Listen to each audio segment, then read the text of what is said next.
Ions with one valence electron.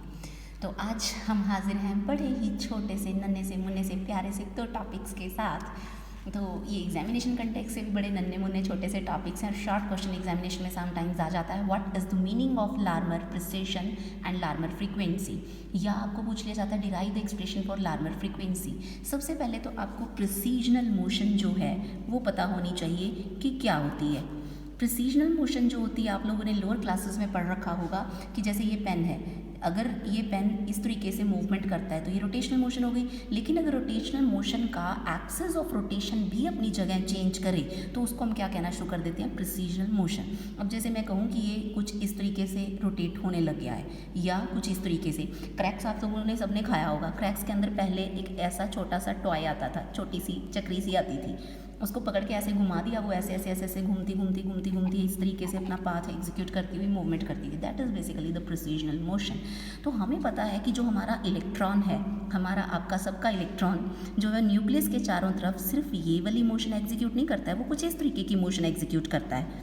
इसका मतलब जो इसका एंगुलर मोमेंटम है, अगर मैं उसके अंदर ऐसे रोटेशनल एंगुलर मोमेंटम की अगर मैं बात करती हूँ, क्योंकि रोटेशनल मोशन में ही होता है एंगुलर मोमेंटम तो, और किसी एक्सिस के अलॉन्ग ही होता है। अब क्योंकि इसका एक्सिस बार बार चेंज हो रहा है, इसका मतलब जो ये एंगुलर मोमेंटम है ये भी प्रिसिजनल मोशन एग्जीक्यूट कर रहा है। ये जो मोशन है इस टाइप की मोशन कि एक्सिस ऑफ रोटेशन जो बार बार बदल जा रहा है, इसको हम क्या बोलते हैं, प्रिसिजनल मोशन। और लार्मर प्रिसिजन बेसिकली क्या है, एंगुलर मोमेंटम की ही प्रिसिजनल मोशन को हम क्या बोलते हैं, लार्मर प्रिसिजन। आपको समझ आ गया होगा। अब देखिए एग्जामिनेशन में आपको कैसे लिखना है, an atom behaves as a magnetic dipole when an atom is placed in a magnetic field B it experiences a torque. हमें पता है कि जब आप मैग्नेटिक फील्ड के अंदर किसी एटम को रख देते हैं तो उसके ऊपर एक टॉर्क काम करती है, and this torque changes the angular momentum of the electron revolving around the nucleus in a circular orbit. और वो मैग्नेटिक फील्ड क्या करती है, एंगुलर मोमेंटम को चेंज करने की कोशिश करती है। Hence, the electron orbit has precision about the magnetic field direction as axis. This precision is called Larmor precision, and the frequency of precision is called Larmor frequency. कितनी frequency से कितनी rapidation हो रही है axis of rotation की change होने की, उसको हम क्या बोलते हैं, Larmor frequency. अगर आपको सिर्फ meaning आता है, definition आता है तो it is sufficient up to this point. And after that you will have to derive the expression for Larmor frequency. सो उसके लिए आपको क्या कंसीडर करना होगा, आपको एक इलेक्ट्रॉन कंसीडर करना होगा। The electron orbit in an external magnetic field is shown in this figure. तो देखिए इस फिगर के अंदर, इस डायग्राम में आपको शो किया गया है कि किस तरीके से इलेक्ट्रॉन का जो ऑर्बिट है, इलेक्ट्रॉन इस तरीके से रिवॉल्व कर रहा है। हमें पता है मैग्नेटिक फील्ड कुछ इस तरीके से हमने लगाई है, और जो मैं कहूँ कि जेड कंपोनेंट होगा, जो डायपोल मोमेंट होगा, उसका मैग्नेटिक फील्ड के साथ जो एंगल बन रहा है बी बन रहा है। अब हमें पता है जो प्रिसिजनल मोशन होती है, बीएससी सेकेंड ईयर के स्टूडेंट्स को या फाइनल ईयर के स्टूडेंट्स को पता होगा कि फर्स्ट ईयर में इन्होंने प्रिसिजनल मोशन पढ़ी हुई है कि एक परपेंडिकुलर टॉर्क जो है वो हमेशा काम करती है। जैसे ये है, ये इस तरीके से घूम रहा है, इसको इधर ऑलवेज एक परपेंडिकुलर फोर्स इसके ऊपर लगेगी, टॉर्क, और वो परपेंडिकुलर टॉर्क जो होगी that will be responsible for the precessional motion.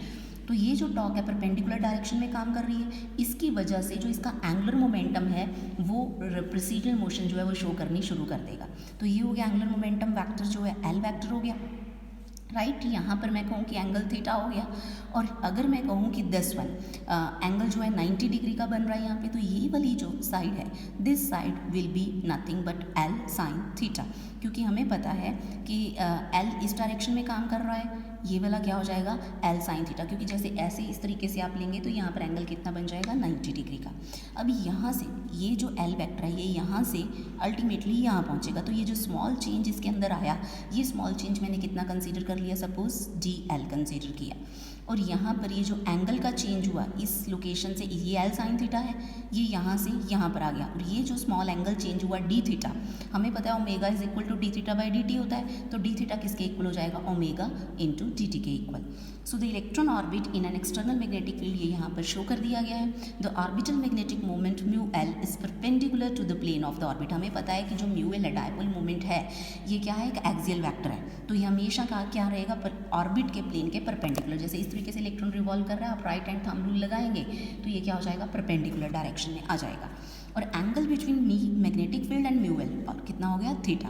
The torque experienced by this magnetic dipole, ये क्या हो जाएगा, tau is equal to mu L cross B. Let us suppose this is equation number 1।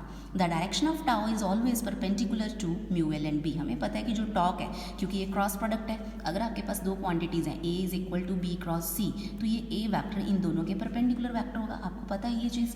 तो ये जो tau है, this will always be perpendicular to this mu L and B. This torque tends to align the dipole in the direction of magnetic field B. अब ये torque क्या कोशिश करेगी कि ये जो डायपोल है ये फील्ड की डायरेक्शन में अलाइन हो जाए, उधर चले जाए, उसको बार बार कहेगी आजा आजा आजा, वो कहेगा नारे नारे ना। तो देखिए क्या है, जो म्यू एल है इसकी डेरिवेशन हमने पिछले लेक्चर्स के अंदर की है। This mu L will be minus g L, ये जी एल क्या है, ऑर्बिटल जी फैक्टर ई अपॉन 2m एल फैक्टर। इस म्यू एल की वैल्यू आप इस इक्वेशन नंबर 1 के अंदर पुट करवा दीजिए, तो आपके पास क्या आ जाएगा, tau is equal to minus g L e upon 2m L cross B, right. अब ये जो एल क्रॉस बी है, दिस इज क्रॉस प्रोडक्ट, इसको मैं क्या लिख सकती हूँ, एल बी साइन थीटा। तो मैंने इसको क्या लिखा, L B sine theta. Due to this torque the angular momentum changes according to Newton second law rotational analog. Rotational analog of Newton second law is what, d L by d t, dl by d t vector is equal to tau vector. तो ये हो गया इसका vector form, rotational analogue. तो यहाँ से ये जो टॉर्क है, ये वाले टॉर्क को अगर आप यहाँ पुट करवाते हैं तो आपके पास क्या आ जाएगा, rate of change of angular momentum आ जाएगा। और जो rate of change of angular momentum है, वो जो चेंज आएगा एंगुलर मोमेंटम में, that will take place in the direction of torque, क्योंकि एंगुलर मोमेंटम को चेंज होना पड़ेगा। यही बात मैंने कही ना अभी कि जैसे इलेक्ट्रॉन है, ये यहाँ पर रिवॉल्व करता है इस डायरेक्शन में, इसको परपेंडिकुलर डायरेक्शन में टॉर्क लगेगी, तो ये एंगुलर मोमेंटम खिसक के इधर आ जाएगा। अभी इलेक्ट्रॉन पहले ऐसे रिवॉल्व कर रहा था, टॉर्क इधर लगी, यहाँ रिवॉल्व करने लग गया, टॉर्क इधर लगी, यहाँ टॉर्क इधर लगी, यहाँ। तो एंगुलर मोमेंटम के अंदर जो चेंज आएगा, that change will be in the direction of the torque. Therefore the torque tau on the electron produces a change dl in l vector। मैंने अभी डायग्राम में आपको दिखाया था, dl l vector in a time dt। the change dl is perpendicular to l because the change in this change is in the direction of torque and torque is perpendicular to l। हमने अभी diagram देखी थी, तो उस diagram के अंदर आपने देखा था यहाँ पर कि ये जो l है, l वेक्टर इस डायरेक्शन में था और dl मैंने यहाँ इस डायरेक्शन में लिया। ये दोनों आपस में क्या है, परपेंडिकुलर, क्योंकि ये एक ऐसे ऊपर है, ये है जो l है वो इस तरीके से है, और dl यहाँ पर नीचे, क्योंकि जो dl है चेंज है वो किस डायरेक्शन में आएगा, टॉर्क की डायरेक्शन में आएगा। सो hence angular momentum L remains constant in magnitude but its direction changes continuously। So this is basically the Larmor precision। With the passage of time, L traces a cone around B such that angle between L and B remains constant। This is the precision of L and hence electron orbit around B। जो हमने diagram अभी देखी थी, तो उस diagram के अंदर क्या था कि L और B जो हैं उनके बीच के अंदर कुछ एंगल रहेगा, लेकिन जो L की डायरेक्शन है that will always keep on changing, और इसी चेंज को हम क्या बोलेंगे, प्रिसीजन ऑफ L। अब हमें कैलकुलेट करनी है frequency. So let omega be the angular frequency of precession and the angular momentum L precesses through an angle omega D T. मैंने अभी आपको कहा था कि हमने डी थीटा से एंगल डिनोट किया, तो ये क्या हो जाएगा, ओमेगा डी टी। कहाँ से आई एक्सप्रेशन, क्योंकि हमें पता है ओमेगा क्या होता है, D theta by d t होता है, तो यहाँ से हमने ये एक्सप्रेशन ले ली है। सो omega D T in time D T. So diagram से जो ये ओमेगा डी टी है, ये ओमेगा डी टी किसके इक्वल हो जाएगा, D L upon L sine theta, because जो एंगल है वो किसके इक्वल होगा, आर्क अपॉन रेडियस के। ये देखिए, ये ओमेगा डी टी ये किसके इक्वल हो जाएगा, arc d L upon radius L sine theta. So omega D t is equal to d L upon L sine theta. तो ये हमारे पास आ गया angle is equal to arc upon radius. तो ओमेगा डी टी की value है d L upon L sine theta, ये हो गई। अब हम यहाँ पर क्या करेंगे, जो tau is equal to d L by d t था, हमें पता है टाउ क्या होता है, d L by d t के इक्वल होता है, तो हम यहाँ पर क्या करेंगे, हम इसको ये इधर ले जाएंगे, ये क्या बन जाएगा, ओमेगा एल साइन थीटा, और ये डी टी आ जाएगा इधर, तो D L upon D T किसके इक्वल हो गया, एल ओमेगा साइन थीटा। ये चीटी कहाँ से निकल कर आ गई, so tau is equal to, तो जो पीछे वैल्यू थी टाउ की इक्वेशन नंबर 2 से, वो हमने यहाँ उठाई और यहाँ पर पुट करवा दी, तो टाउ क्या हो गया, g L e by 2m L B sine theta. तो तो यहाँ से आप ओमेगा को एक साइड रखिए, एल एल दोनों एक दूसरे को मार देंगे, this expression and this expression, L ने एल को मारा, साइन थीटा ने साइन थीटा को मारा, तो ओमेगा किसके इक्वल बचा, जी एल ई B upon 2m। So basically ये आ गई हमारे पास एंगुलर फ्रीक्वेंसी। तो जो लार्मर फ्रीक्वेंसी हो जाएगी वो क्या हो जाएगी, F is equal to omega upon 2 pi, क्योंकि हमें तो लीनियर फ्रीक्वेंसी चाहिए, हमें टेढ़ा मेढ़ा काम नहीं चाहिए, हमें जलेबी नहीं चाहिए, हमें तो सीधा सीधा चाहिए। So Larmor frequency F is equal to omega upon 2 pi G L E B upon 4 pi N. Therefore the Larmor frequency is directly proportional to the external magnetic field. तो समटाइम्स आपको एग्जामिनेशन में question यही आ जाता है, prove that Larmor frequency is directly proportional to external magnetic field. तो चलिए अब हम चलते हैं अपने अगले छोटे से प्यारे से खूबसूरत से टॉपिक पर, that is the space quantization. So space quantization की बात मैंने पिछले लेक्चर्स के अंदर भी कही कि ये जो टर्म है ये थोड़ी सी मिसनोमर टर्म है। आपको लगता है कि स्पेस क्वांटाइज्ड है, basically this is not the quantization of space. Space quantization में हम बात करते हैं डायरेक्शन, स्पेस मतलब सारी चीज़ें, सारी की सारी डायरेक्शंस। अगर किसी क्वांटिटी की डायरेक्शन जो है वो क्वांटाइज्ड है तो हम कहेंगे कि ये क्वांटिटी स्पेस क्वांटाइज्ड है। अब डायरेक्शन मतलब जैसे मुझे पता है कि जो एंगुलर मोमेंटम है एल, इसके 3 कंपोनेंट्स होते हैं, L X, L Y, L Z. और आपको पता है ये जो एल जेड कंपोनेंट है, यू कॉन्सेंट्रेट ऑन दिस, आपको पता है ये M L into H cross होता है, हमने पिछले लेक्चर्स के अंदर किया है। अगर मैं कहूँ कि ये सिर्फ फिक्स्ड वैल्यूज़ ही लेता है, इसका मतलब ये क्या हो गया, इसकी एल की स्पेस क्वांटाइजेशन होगी कि इसको मैंने फिक्स कर दिया, मैंने एक डायरेक्शन को फिक्स कर दिया कि ये वैल्यू नहीं बदलेगी। इसको और इजीली समझाने के लिए मान लीजिए कि आपके पास ये एक क्वांटिटी है, सपोज ये एल है, और यहाँ से इस एक्सिस के साथ सपोज इसका एंगल क्या है, थीटा। ये थीटा वैल्यू या तो 30 डिग्री ले रहा है या 60 डिग्री ले रहा है, या मैं कहूँ कि इसने वैल्यू ले ली है 75 डिग्री, और 30 और 60 के बीच इसकी कोई वैल्यू नहीं है, 60 और 75 के बीच इसकी कोई वैल्यू नहीं है। दैट मीन्स ये जो थीटा है दिस इज द डिस्क्रीट। अगर ये थीटा डिस्क्रीट है तो ये एल सिर्फ 30 पे रह सकता है, 60 पे रह सकता है, 75 पे रह सकता है। इसका मतलब इसकी डायरेक्शन क्या होगी, क्वांटाइज्ड होगी। तो ऐसी क्वांटाइजेशन को हम क्या बोलेंगे, स्पेस क्वांटाइजेशन। तो ये था कॉन्सेप्ट। अब आपको एग्जामिनेशन में क्या लिखना है, let us see that. So when an atom is placed in an external magnetic field B, the precision of electrons orbit takes place about the field direction. The orbital angular momentum L of the electron traces a cone around B, जो कि हमने पिछले topic के अंदर देखा, such that the angle between L and B remains constant. L और B के बीच का एंगल क्या रहेगा, कॉन्स्टेंट रहेगा। अभी जैसे मैंने ये दिखाया, ये एल है, सपोज ये क्या है बी, और इनके बीच का ये जो एंगल है theta, this will be the constant angle.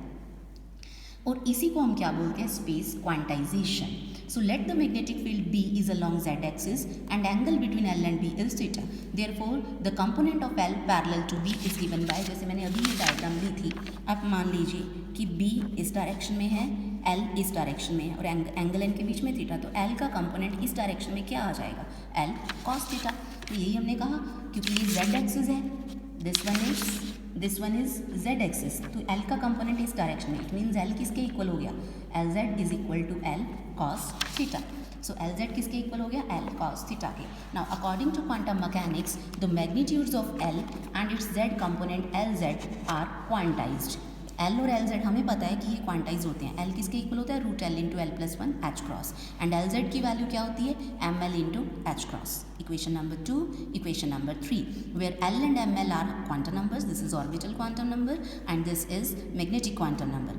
Now from equation number 1 we can write cos theta, हमें पता है Lz किसके इक्वल है, L cos थीटा के, तो यहाँ से cos थीटा किसके इक्वल हो जाएगा, Lz अपॉन L।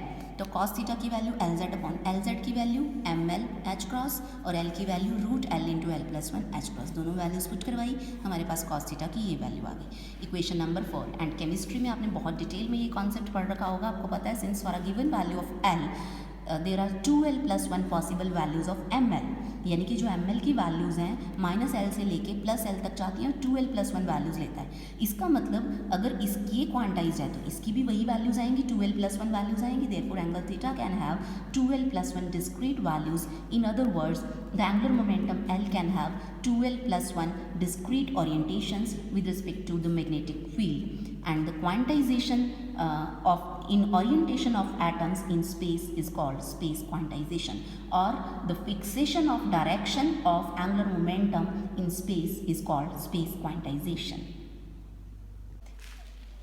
बेटर रहता है एग्जाम में अगर आप ये डायग्राम भी ड्रॉ कर दें। The space quantisation of orbital angular momentum corresponding to L is equal to 1 और एम एल की वैल्यू 0 + -1, क्योंकि अगर एल 1 है तो जो एम एल है इसको 2l + 1 वैल्यूज़ लेनी है। एल की वैल्यू 1, इसका मतलब इसकी 3 वैल्यूज़ आएंगी और कहाँ से कहाँ तक आएंगी, -l से +l तक। तो -l 0 + l यानी कि -1 0 + 1, अगर L1 है तो 3 वैल्यूज़ हो गई 0 + -1 and this is shown in figure. मतलब इसके पास डायरेक्शंस क्या होंगी, इधर हो गया LZ और ML अगर 0 लेता है तो इस एक्सिस में यहाँ आ गया ML की वैल्यू +1, यहाँ आ गई ML की वैल्यू -1, यहाँ आ गई। तो सिर्फ ये 3 डायरेक्शंस ही अवेलेबल हैं इलेक्ट्रॉन के लिए और कोई डायरेक्शन अवेलेबल नहीं, जिसको आप केमिस्ट्री में px, py, pz ऑर्बिटल्स भी बोलते हैं कि इलेक्ट्रॉन के यहाँ पर प्रेजेंट होने के चांसेस ज़्यादा हैं, यहाँ पर ज़्यादा है, यहाँ पर ज़्यादा है और कहीं ज़्यादा नहीं है। तो ये बेसिकली क्या है, this is the space quantization and this was all about space quantization